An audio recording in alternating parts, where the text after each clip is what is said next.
Start by saying really happy for our guys. I know they worked really hard. Didn't play a perfect game, made a lot of mistakes, but did a lot of good things as well. A lot of build-up leading up to the game. I know even on just special teams, we played 12 guys that never played in a college game before.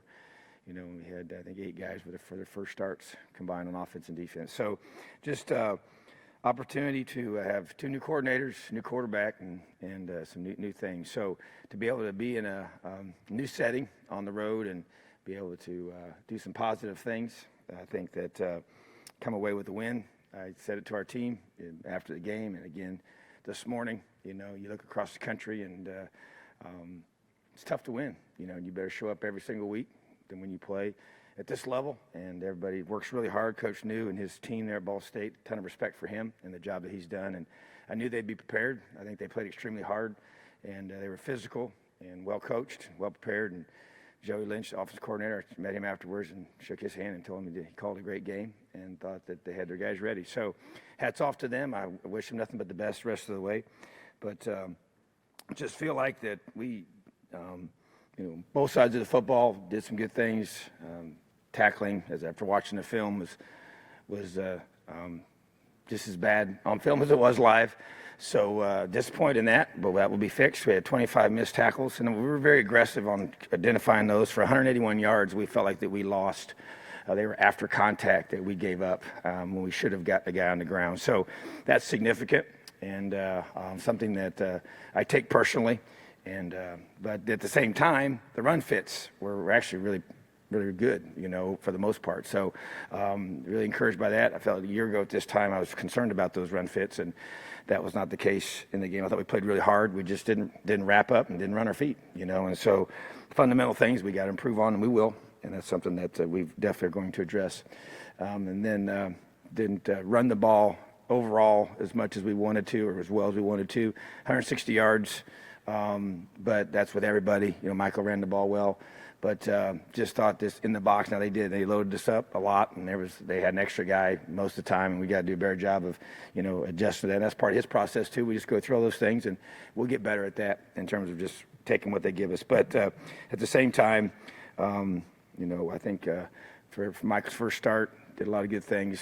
Learned to grow through those mistakes, and you see the upside that he has and the potential to create plays and just the poise that he has, and just sitting in the meetings today and listening to him talk through his reads and keys and all the different things and correcting those mistakes. And so just, you know, the first pick was on him. He forced it in there. The second one was really a poorly run route, and then he stumbled to make it worse, you know, so that was really kind of not as much on him. So we just got to, but that's part of it. That's part of being in that position.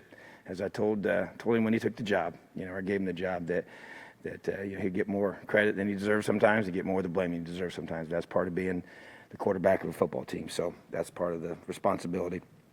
But we also go through and identify players of the game and guys for the week that did a great job. And offensively, Ronnie Walker and Peyton Hendershot were offensive players of the game. Thought Peyton just had 4 big catches. Boy, that one across the middle there took a big lick, and just did some really good things in run blocking as well, and just running his routes and 2-point play and all that. And then Ronnie's just solid, you know, on special teams, picking up his protections and a couple of runs, but more than anything, just being a well-rounded, solid player, you know. And so those 2 guys stuck out to me and got recognized as such. Raekwon Jones, the defensive player of the game, 11 tackles, tackle for loss, and just I thought his energy, his leadership, communication really encouraged me. Just the kids work so hard, man. I'm just so happy for him and proud of him, and it means a lot to him. It really does, and he's been here a long time, and he understands what we're trying to do and the way we're trying to get it done. Special teams, Logan Justice, pretty obvious decision there. You know, the 4 field goals, which tied the school record, 48, 49, and 50, which is all career best for him, is pretty amazing, and great job by the whole unit. We call him the trust team for a reason. Sean Ratcher, you know, a true freshman in his first college game. As I mentioned at the press conference, we didn't talk about him, which is a good thing. So, but just the job that he did, really proud of him. And you know, because of that, Logan was actually named the Big Ten Special Teams Player of the Week as well, and Michael Penix was named the Freshman of the Week for the Big Ten. So 2 national awards there from the conference. That proud of those guys, but those are team awards, so everybody around them put them in a position to be able to get those. So I know those guys would say the same thing. And then from a scout perspective in our preparation, Will Johnson is the offensive scout of the week. He's a quarterback, did a great job preparing us, very good athlete, live arm, guy that just joined us this year. So I'm really excited about the look he can give us each week. And then defensive scout, Jeremy Passmore, was listed as well as Sam Slusher. So those two guys were our defensive scouts of the week. And then scout team specialists, we recognize those guys as well, give us a great look, do a lot of running, give us a lot of looks. Jordan Jesovich and Christian Harris, guys just working hard every day and helping this team get better. I also mentioned Sean Ratcher as a freshman. We also started David Ellis, played in his first game as a freshman, Samson James, Tywan Mullen, DK Bonham. Those 5 true freshmen played and had other guys on standby ready to go. We'll see how that plays out. But just overall, solid performance. Important to get the win, much to get cleaned up, much to improve off of, and really want to really do a great job as a staff today with our guys and really doing a great job of being very, good critiques of what we're doing and understand that you build off the positives, you correct the negatives, and you get better. And there's a lot of improvement between week 1 and week 2. We always hear that, and it is true, and it needs to happen. So that's, to me, is the focus for this coming week, which brings me to Eastern Illinois. We'll have our home opener, which is exciting for me. I love playing at home, and I know our players do too. And we're going to have the Holiday Bowl reunion, 40 years with that crew, and being such a special group for Coach Corso and what he accomplished, and being able to be our first bowl win here in Indiana. And I know a lot of those guys, got to meet them, and really a ton of respect for the traditions that they've started and what they take so much pride in coming back to be together. So really excited to have those guys and looking forward to seeing them again, and always want to have our alumni back on campus. And we got a new program this year. We get some more alumni back down on the field and give them passes for that, and just trying to get these guys involved and make them understand that we're just a big family here, and we want them to be here. They're welcome here, come to practice, be a part of this, and help us build this thing day by day, step by step. So ready to move on to Eastern Illinois. Questions? Sorry, this might be asking in sort of a loaded way, but through at least 1 week, do you feel like, justification is probably not the right word, but that kind of explosiveness from Michael, both through the air and on the ground, is kind of indicative of what you meant when you said that's what you think he can be, that's what you think he can kind of bring?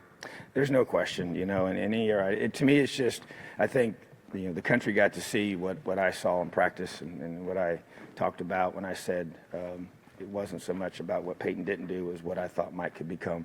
And so I think that was on display. And, still he's, got more room to keep growing and learning. But I think he has that ability with his legs to extend plays and make you account for him in both the run game as well as in the pass game, and how you pressure him and how many you drop into coverage. And so I think that's a big deal, and I just think we have been defended a certain way, and with what we want to do, and a guy that can do both makes it difficult to be able to account for that. So yeah, there's no question. And I also just think the poise, that he displays, even though you don't want the picks, you just know they're going to eventually come, and it was just great to see him, respond the right way and just kind of flush it and have that kind of approach. So that's part of being in that role. He throws a big 75-yard touchdown and then turns around and then throws that first pick. So I just think that's part of the growth process that he'll go through, and I'm looking forward to going through it with him. It was the first game, too, for Kalen and Kane. Can you talk a little bit about how you felt about their game planning for the week and how their game day execution went with everything? Yeah, it's a great question. You go through and you look at the whole preparation process. It's not just game day. It's everything leading up to it, and I'm very involved in all those meetings and really feel very comfortable with what I knew we were planning to do. And, I thought Kalen did a really, really good job of utilizing the clock right before halftime and manufacturing that drive to get us in field goal range to get points, which were huge in that point in the game. And just the things that we worked on in walkthroughs and the things that we drilled to manage that clock and to teach a new quarterback how to do that. I mean, some specific things, exactly things we did the day before even happened and came through and happened during the game. So, and then the end of the game as well. That that last field goal was huge. It changes everything. You know, I was just watching games, you know, even yesterday on Saturday night, and some similar things happen, and games can flip in a hurry, you know, in the last 5 minutes, 6 minutes of a game, and you get that second score that it allows you to go up by 2 scores, you know, make it a 10-point game. And then they get the ball back with 2 minutes to go, and it changes everything. Now they got to score twice, and it changes their play calls, and then we get the interception, and the game's over. So I just thought his management of that was good, and just to be able to take advantage. They did some things different than we expected them to do, which is what you think will happen. You just don't know what those are going to be, and the communication on the headsets, and I go from both, you know, back and forth with whoever's on the field and working with those guys, and just listen to their, you know, just very calm. They're both just very calm. They have a plan. They believe in it. You know, things don't always go the way you want them to, and they don't get flustered. They just communicate well. You know, Kane's obviously on the field. You know, Kalen's in the box, and we have a systematic way of communicating for, you know, going for 4th downs and, you know, just different things you want to do with the special teams, and having Coach Inge involved. Coach Inge did a great job with his area of responsibility and the way they performed. Outside of the 2 kickoffs that were, you know, out of bounds, I thought our special teams play was excellent. And so, but with Kalen and Kane, I just think that they did a good job in game, adjusting, you know, and we go through, and there's no doubt, you know, and it's like people always say, you know, you never want to coach the position that the head coach used to coach. And it's always tough to be the coordinator for the side of the ball that the head coach, you know, is most familiar with. And so I'm probably going to be harder on Kane, you know, and but he and I know each other well, and so if I don't like something, then he might get an earful from me, you know, but that's just kind of part of it, and we kind of sometimes laugh about it after the fact, you know. So but at the same time, he just, you know, he's got to be, you know, who he is, but I thought they both did a good job, you know, had a good plan, you know, and like I said, we didn't execute it at times as well, you know, on either side perfectly, but I think that we knew what we wanted to do. I thought the adjustments at halftime were what they needed to be, and I sat in on both of those. And then they go back and they meet with their guys and go out and go and finish. And that's one thing, you know, we finished the half and we finished the game, and that's very, very important part of growing as a team and playing winning football. And at the end of the day is what the objective is. So I thought those guys, you know, we'll learn, and we talked through some things about, you know, everything. This communication wasn't always perfect, so we jot notes down and talk about it as a staff afterwards, and even had some of those conversations today. So that's, you know, I felt like both guys had a good debut. We just got to keep getting better. Tom, I guess kind of going right off of that first game for you at Indiana, only acting as the head coach, did you find yourself being able to kind of control more things a bit better, you know, divide up your time in a better way? Yeah, I felt definitely more comfortable, because the bottom line is that the issue in the past has always been when the defense is off the field, you know, and so being able to go over there, and so that was, you know, it was better last year because Kane was here and he handled a lot of those things. It was really challenging my first year. Because I would literally leave the sideline to go over back there, and I did that a little bit some last year too. But so just not having all that, I think it was a different feel. I think just where I stand and position myself, I'm telling you, just working through that, you know, because you got to position yourself for timeouts, because the head coach is the one that really calls those, but I also like to stand a certain place so I can see, you know, schematically certain things. So just working through that, but I just felt way more comfortable for sure, and just understanding and being more aware of offensively what we're doing, you know, and having a pulse of that, it just feels a lot different because I've been in all the meetings, you know, and so that really helps me a lot and helps me communicate better with Kalen. And I try not to. I really, you know, I'm one of those that I know how important it is to concentrate and to be able to think and make good decisions. So I don't want to be talking a lot to Kalen during the drive. You know, I give him the biggest thing I need to be able to let him know is if we're in 4-down territory or not, so he can call accordingly, you know, usually around 2nd down. That's when you want to be able to get that information to him. So, but other than that, I don't like messing with him, because I think I understand it as a coordinator. You got your thoughts, and I've seen that be negative in other situations where I've been a part of. So and then with Kane, kind of same thing. You know, I'm not trying to, hey, do this, or I don't say that. I think that's not. I don't think it's smart, and I think it disrupts them. But in between, yes, we'll talk about things we need to do. So I just think that it was a good start, you know, and I felt like that we didn't have, we didn't have a lot of, you know, other than the 2 Marcelino ball penalties that we've addressed, and addressed publicly, and we're addressing with him. Not a lot of penalties, just I thought it was there was a pretty cleanly played game, and from time management, clock management, and execution. So I've seen a lot of these early games where there's a lot of that stuff. So I get it. Substitutions, we didn't have any of those issues on special teams. We worked really hard on that. That can be a little bit challenging when you start, and we still had guys get nicked up and they're out, and the way we communicate with our training staff. So a lot of things there, but I thought seemed pretty smooth. So I think it helps me being where I'm not just zeroed in on defense. It helps.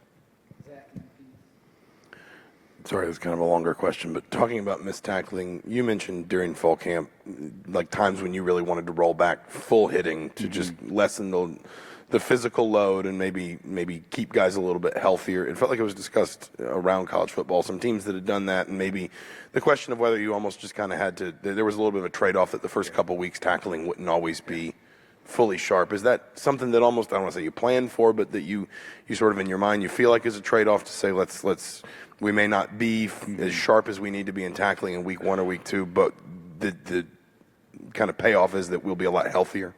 Well, I think, first of all, to answer your question, the payoff, yes, to stay healthy truly has to be worth it. I mean, because losing a guy, he can't make any plays for you if he's not out there. So the true challenge is how do you keep him healthy and also tackle enough to get ready to play in a game. And I think it's a very difficult task. And I think that's why it's a common theme across the country. And maybe if it's worth keeping a guy healthy for the whole season, then yeah, it probably is worth it, but we're going to keep finding creative ways to work on it, and I actually thought that's why and I said it, after the game, I was disappointed because you're always going to have some, but I thought we had too many, and way too many. And so that was the disappointing thing for me, because you always know it's going to happen a little bit, and because of all those variables you just mentioned. So, but once again, very fixable. And I just think that it's, once you got 3 hours of live tackling, that you never get that the entire process. So we'll keep doing what we're doing. We're going to stay the course with it. I believe in the fundamentals that we use and what we teach, and that hasn't changed. We actually did some things I thought really to make it even better. That's why I thought we'd tackle better in some ways, but we didn't. So we got to go back and make those adjustments. But still, I just think that keeping guys healthy, and once again, I mentioned it before, Coach New and I had that same conversation before the game, and he has the same discussions. And so we talked to NFL coaches and coaches we know, and just, even, Dave Womack and I very close. He was at the game, and he was even before. He's like, I'm always worried about not tackling the first couple of games. And so he was right, but that his experience had taught him that as well. So, it's just something that, you just got to keep working on, keep addressing, and I expect it to get better. 4 catches for 69 yards for Peyton at tight end. That's a lot more than we've seen from the tight end position. You think that might be the norm this year? I think so. I really do. I believe that you watch, Kalen's offense a year ago. That was consistent with that. And, we, even in recruiting, guys that we're recruiting right now, we talk about that. And I think that, I've always been a big believer in the tight ends. I just think they create so many issues for defenses, and we got so many weapons, in both the run game and on the perimeter, that those guys can be very, very valuable, right at the heart of the defense, and with the guys that have to play the run and the pass especially. So, yes, I think that is the norm. I know every game can be a little different, but I want to see us really do a great job with that position, and want guys to come here knowing they're going to be able to get a chance to catch football. Coach, what challenges does Eastern Illinois present, and then how do you keep your team focused on this game without looking forward to Ohio State the next week? Well, we just got done with our team out on the field, and as I told them as we finished, that the Eastern Illinois game is the most important game of the season. And I said, why is that? And they responded in unison, because it's the next one. And so that's been my constant theme with these guys, and I just think that that's what they need to understand. So we got to get better no matter who we're playing next week. And so, but here's the thing, a team like this, that has a ton of tradition. I think, I'm being the Midwest guy, I know all the great quarterbacks that they've had. They've had a lot of good players, a lot of really good coaches have come through there. And so they have a new head coach, coming from Northwestern, from a program that does things the right way. It's physical and well coached and well prepared, and is going to be very, very.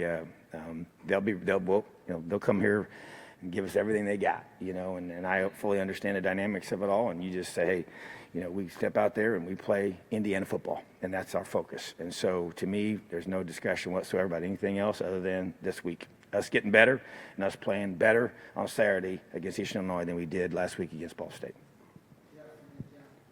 Stevie Scott got a majority of the carries, obviously, in week one. I think he was the only true running back to get multiple carries. How do you plan on utilizing the running backs here as you get into weeks 2, 3, and 4? Yeah, that's to me is was the discussion we had, you know, as a staff, and definitely would like to get more involved, and that's the plan moving forward. And so, and part of it too is just, you know, the comfort level with protections, you know, and that's a big part of playing running back. And when you're playing a team that's you don't have a lot of information about, which is the case, you know, because you never know what they're going to do new when you don't have any games to go off of for this year.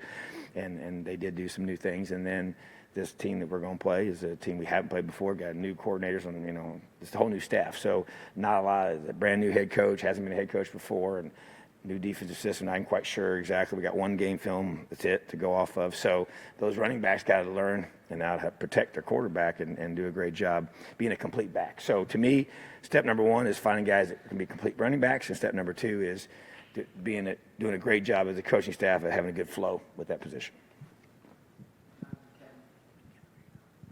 Coming out of the Ball State game, are there any injuries? Are there any players that you're watching throughout the week? Well, we expect to get Reese Taylor back. So he was out there today, which is great. And he was one that probably could have gone, but we just want to make sure he's 100% healthy.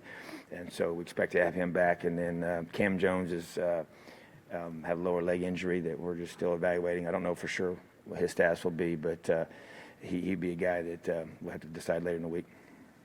Other than that, Fit came up pretty healthy. Yeah, Coach Hayden Whitehead had 2 punts inside the 20-yard line. He boomed kind of a 60th-yarder. Just, you know, you touched on justice, but the value of having 2 guys that are experienced that you can count on in the kicking game. Yeah, I actually, I think I might have said it before, but, you know, I really felt like that Hayden was going to have a really good season after the way how hard he's worked. He's always been a tremendous worker, but everything just seemed to intensify this whole offseason, and he's punted the ball extremely well during the spring, summer.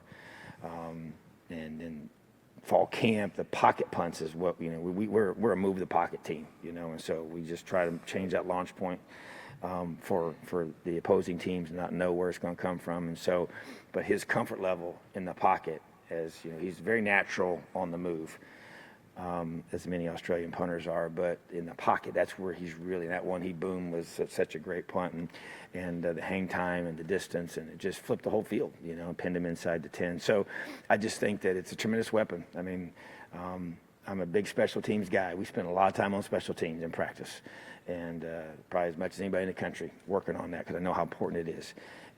But the key to having great special teams, it all starts with great specialists. And so having good kickers and punters and you know, long snapper and all those things. So got to have that to be a great special teams unit, and that's a big part of our team. Coach, you've talked about the struggles with the run game, a lot of it because Ball State was loading the box and just kind of the offense taking what was available last week. What needs to happen, even if teams keep loading the box, to try to get that run game going a little bit more? Yeah, they will, you know. So, and to me, it's about, you know, from a schematic perspective, and our guys will do a great job of that, of being able to make them pay for doing that. That's the bottom line, you know. And so you know, as a defensive coach, you know, you do that, and when you do put yourself in that position to say, hey, we're going to stop this part of the game, then you're going to make yourself susceptible to something else. And so, to me, the key is making them pay for doing that, and that's part of the quarterback's job. It's part of our coaches' jobs, and that's where we got to do a great job as a staff and as a team to be able to have good answers for that, because that's, to me, is going to be, you know, Stevie's, you know, I kind of challenged him about this, you know, a year ago, you know, we go to these first couple of games, and I never heard his name mentioned by one opposing coach. And then going into this game, all the head coach talked about was, you know, when he was talking about their defense was stopping Stevie Scott, you know. So that's what happens when you have, you know, good season, and you're considered a guy that they have to take away. And so now he has to understand that that's the world he lives in now, you know. And so we got to do a great job of it. When he gets those opportunities, he's got to, you know, be patient And sometimes you're trying to create big plays all the time, and he's got to stay up in there and take what they give us, run hard, and protect the football. And he did a lot of those good things, But so we just got to. There's not a simple answer for that. There's multiple things that have to happen, but that's part of us taking the next step as an offense and being very multiple. Tom, what was your evaluation of the defensive line, and were you pleased or displeased with the pressure they were able to put on the quarterback? Well, we had 4 hurries, we had 3 sacks, 7 tackles for loss, and most of those were, the front was involved with all those. We had 2 sacks I thought we left out that we had them in our grasp, and then, to his credit, he got away. But felt like that, as a collective group, did a lot of good things. I thought we held our gaps. In a good way against an experienced offensive line. I think I would say it's very similar. Last year we played against FIU's offense that had all these guys back and all these starts, and that was the same way with Ball State, all this experience and all the starters back.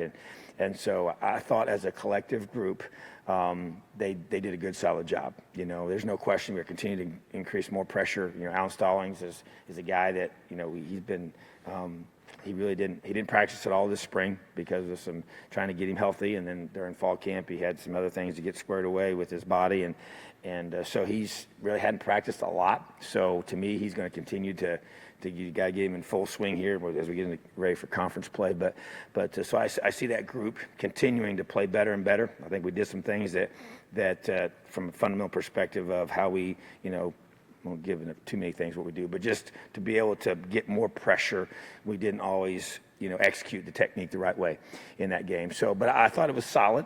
I didn't like our goal line front. I didn't think we were as physical and as confident in our fits that we need to be, and it starts up front. So I want to see that get better. But they were 2.5 yards a carry, which is what you want, and so that's a positive thing. And so I just feel like that, to me, the yards really were the missed tackles. It wasn't the point of attack fits. And that's where when I sat down, I came home, got off the bus, walked right up to my office, and sat there for 3 hours and watched the game, and taking notes and all that. And so the one thing that stuck out to me was, man, the run fit's pretty good, And I remember a year ago, watching the FIU game on the plane coming back, I was sick to my stomach because I thought the run fits were bad.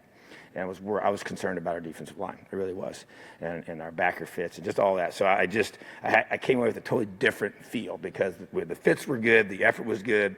It was just finishing those tackles. So it's always a concern with our D-line because we just have to have, that's where the game is established up front defensively, is on the defensive line. And got a lot of guys that I believe in, a lot of young guys that need to keep coming along and keep giving a lot of depth, keep rotating them in there, keep them fresh. And some guys didn't play as much as maybe you think they're going to play, and they got to be ready when called upon and play well. So, but I think overall, I think a guy like DeMarcus Elliott that brought in new and his first Big Ten game, and he's a sophomore, and he just did some good stuff. Juan Harris really did a really good job. Jerome Johnson did a really good job.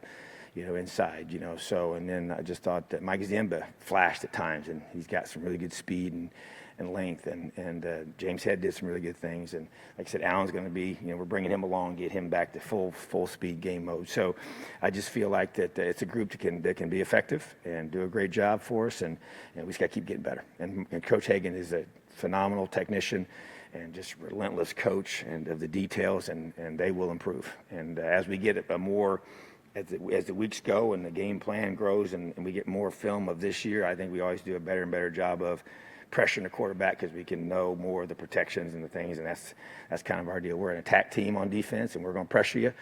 That's our primary focus on third downs, and then we'll mix up coverages as change-ups, So, but as the season progresses, I think we get more and more film and more basis to know what we're going to see, and it lets us be even more prepared for that. In watching the film from Saturday's game with Michael for the first time, can you tell me a little bit about what it was like, his communication and interaction and everything while watching himself in the game? Yeah, I think that for being the first time, like I said, he played enough last year. We had a good glimpse of what he could do.